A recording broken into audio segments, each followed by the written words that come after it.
Hola, soy José Carlos Perales Quiroga y esta es mi versión final de las leyes biológicas.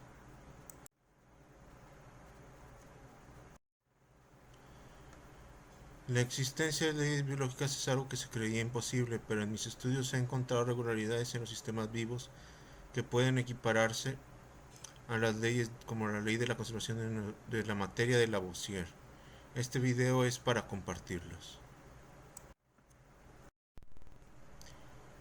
Antes voy a empezar a explicar algunos términos.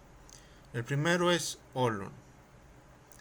La palabra holon es una combinación de la palabra griega holos, que significa todo, y el sufijo on, que significa partícula o parte. Un holon es una parte identificable de un sistema y es, a la vez, un sistema formado por partes subordinadas que tienen retroalimentación. En otras palabras, aquí se puede ver cómo cada círculo representa un sistema, pero al mismo tiempo es parte de sistemas más grandes o está compuesto de sistemas más chicos.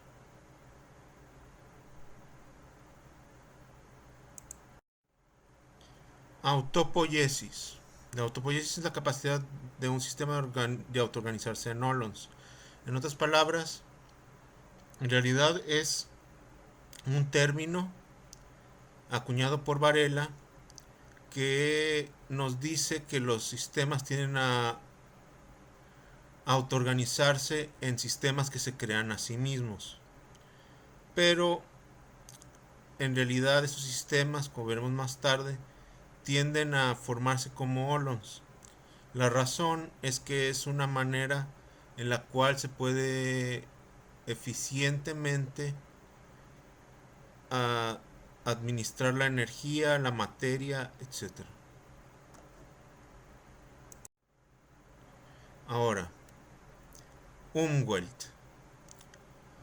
El Umwelt es un término sacado de la biosemiótica, o sea, la ciencia de la rama de la biología que se encarga de estudiar cómo los seres vivos usan símbolos, o sea, no símbolos como nosotros los reconocemos, sino simplemente que, por ejemplo, un animal ve una manzana y se la quiere comer, entonces se hace una asociación entre la manzana y comer. El Umwelt sería entonces el punto de vista de un sistema que le permite la retroalimentación, percepción y toma de decisiones. En otras palabras, la toma de decisiones, la percepción y la retroalimentación que hay en el mismo animal o ser vivo en general es su Umwelt. El Umwelt de una bacteria va a ser diferente al Umwelt de una planta, que va a ser diferente al Umwelt de una rana. Pero entre animales, para que quede más claro, es, por ejemplo, el punto de vista desde una rana, pues va a buscar mosquitos, va a buscar saltar, va a buscar hacer esto, lo otro. En cambio, una mosca va a buscar volar, va a buscar pareja, va a buscar fruta, etc. Ley del Olon. Ya empezamos con la primera ley biológica. Todo sistema biológico tendrá un fin o propósito interno, que es la autopreservación, y externo, como parte de un Olon superior. Las palabras NT1, o sea, el NT1, HNT1 y SHNT1, donde N es un subolon, H es un olon y S es un superolon, todos en un punto fijo en el tiempo. A mí me gusta compararlo con las muñecas Matryoshka. En la esquina derecha se puede observar una de esas muñecas. Tiene una muñequita más pequeña abajo, una muñequita más grande, una muñequita más grande, una muñequita más grande y así.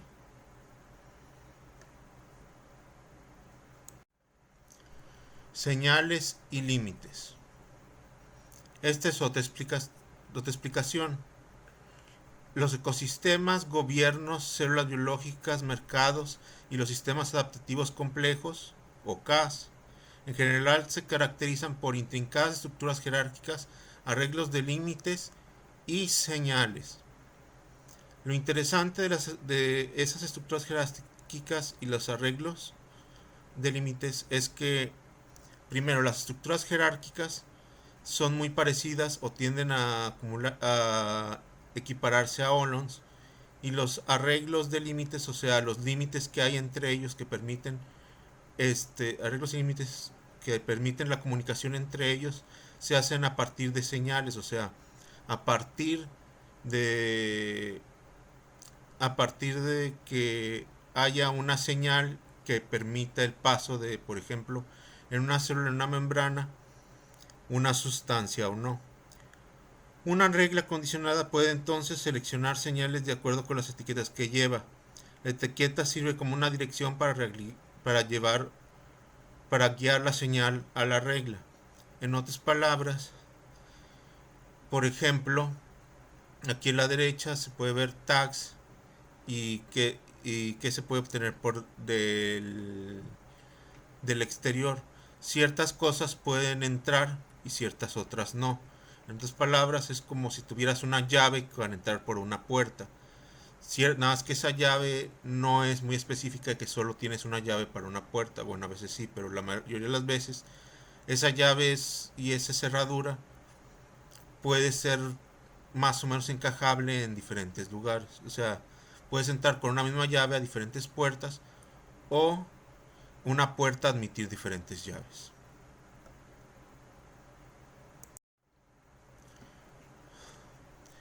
Ley de los límites y etiquetas. Todo sistema biológico tendrá límites y comunicación entre dichos límites por medio de etiquetas. Como ahí vemos la estructura superolon, olon, subolon y información, digo, subolon es diferente a superolon, que es diferente a olon. O sea, ahí se puede observar por los símbolos. Bueno, el asterisco significa que hay una cadena de información, o sea, es la misma información en diferente medio, por medio de etiquetas, puede transferirse de un subolon a un olon a un superolon. ¿Por qué se transmite la información? Porque se puede requerir para así hacer una coordinación entre las partes.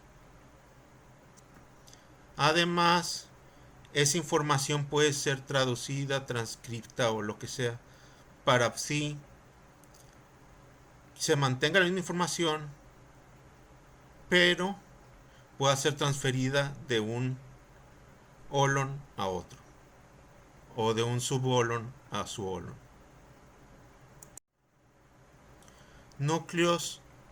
Núcleo y agregados.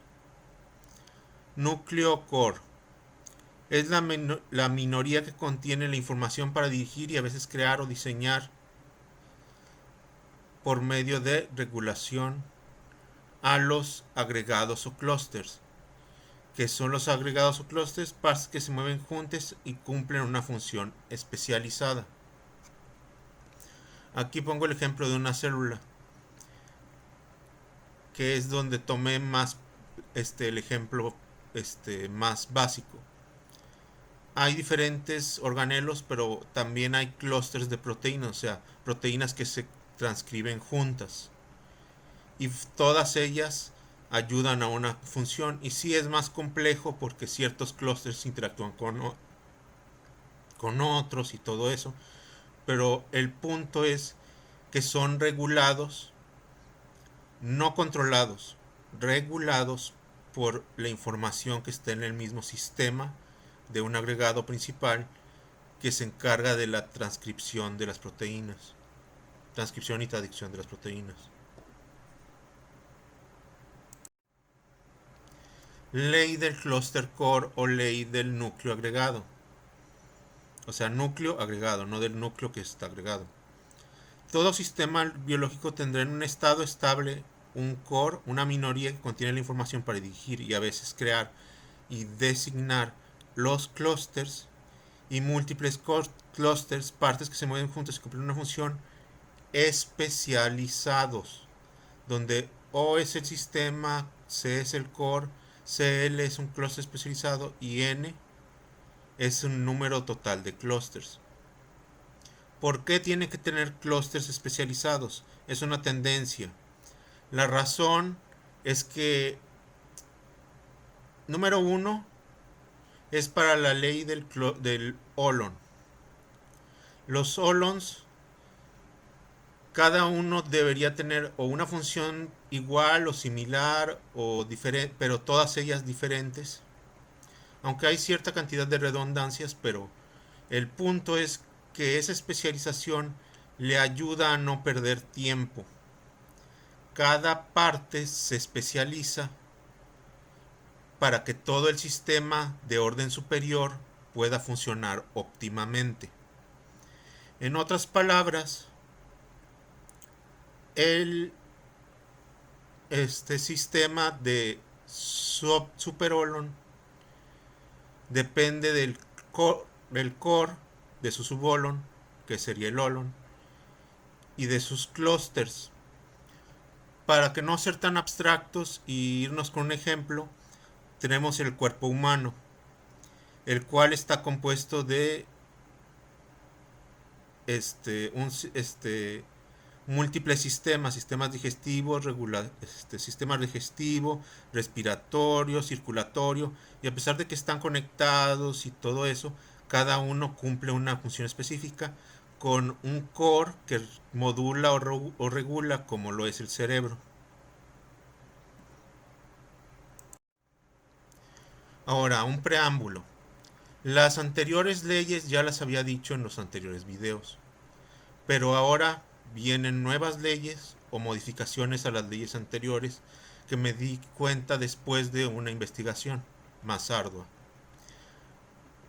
Por ejemplo, estas leyes son macro y también, como ya dije, las leyes de Olon y etiquetas están iguales y la del cluster cost siguen igual, y ya las expliqué.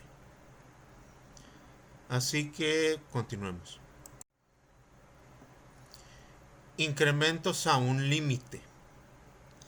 Antes decía yo que la energía, la materia y la información iban aumentando, pero eso no es estable, debe llegar a un límite. En un lugar con recursos limitados,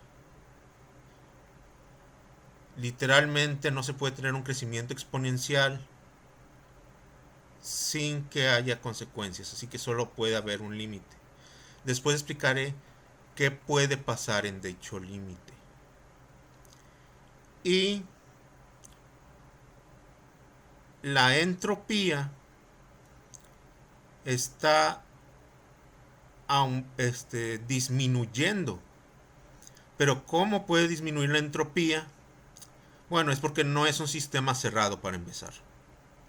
Está lejos del equilibrio y tiene la capacidad de aprender, o sea, obtener información del ambiente y almacenarla. Como sabemos, la información es lo opuesto de la entropía. Al obtener información, se pierde entropía. El punto es que esa entropía tiene que irse a alguna parte del ambiente y entonces el ambiente es el que se llena de entropía y todo eso. Pero en sí, en el organismo, la entropía va disminuyendo hasta un límite también.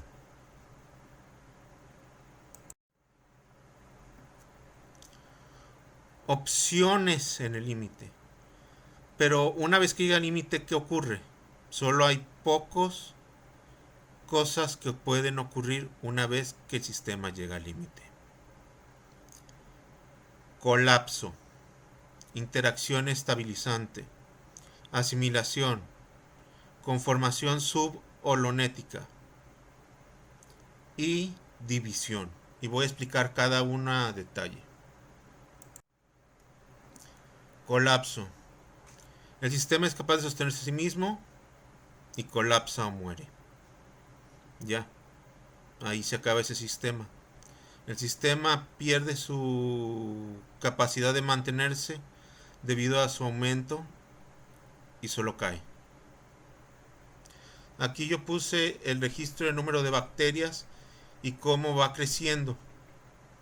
Pero como no hay suficiente interacción, solo hay un aumento en número, etcétera, simplemente decae y muere.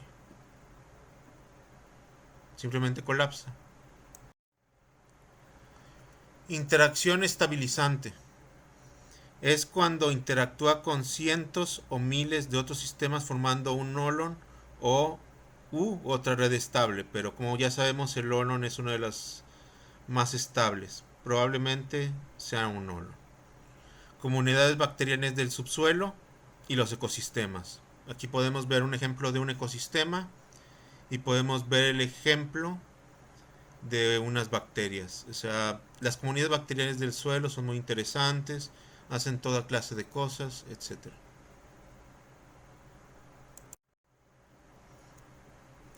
Asimilación o conformación subholonética. Es cuando la estabilidad depende de ser parte de un nolon superior. La célula de un tejido, por ejemplo, las 4 tipos de tejido: tejido conectivo, epitelial, nervioso, muscular. Pero, por ejemplo, las células de tejido de el corazón conforman, son parte de un subólon, digo, de un ólon que es el corazón, que es parte de un ólon que es el sistema circulatorio, y a su vez esas células contienen subólons que son el núcleo, los organelos y los clústeres de proteínas, y así nos podemos ir. Pero esa conformación estable es dada por la simulación, por la simulación, por la asimilación. La endosimbiosis de la mitocondria es otro ejemplo. Hace mucho hubo una bacteria, o una arquea mejor dicho, que se comió una bacteria, no la digirió, y ese terminó evolucionando dentro de ella para formar una mitocondria. Sí, la mitocondria que todos conocemos, que da la energía a los seres vivos, solía ser una bacteria libre. Entonces, esa asimilación hizo que las bacterias pudieran ser parte de esos seres vivos a partir de ese momento en adelante, formando parte de sus subólons. Y cambió a la vida para siempre, porque antes no era eucariote, solo era arquea, y ahora ya tenía los primeros organelos. No sabemos si existían más organelos, pero ese es de los primeros. Y por último, división. El sistema se multiplica, se divide. Por ejemplo, mitosis, fisión binaria, en evolución, radiación adaptativa. En sí el sistema se especializa, pero formando copias. Al formar copias, ese sistema le permite evitar la competencia. En el caso de la radiación adaptativa, por ejemplo, evitas la competencia con los otros subólons o con los otros solons de tu mismo nivel. Y así puedes seguirte multiplicando hasta que llegues a otra de las alternativas. En cambio, las células, cuando se dividen, pues es porque una célula no puede seguir creciendo indefinidamente. Entonces, cuando se divide, ya se forman 2 nuevas células y el sistema puede seguir continuando. Y espero que les haya gustado la presentación. Gracias y adiós.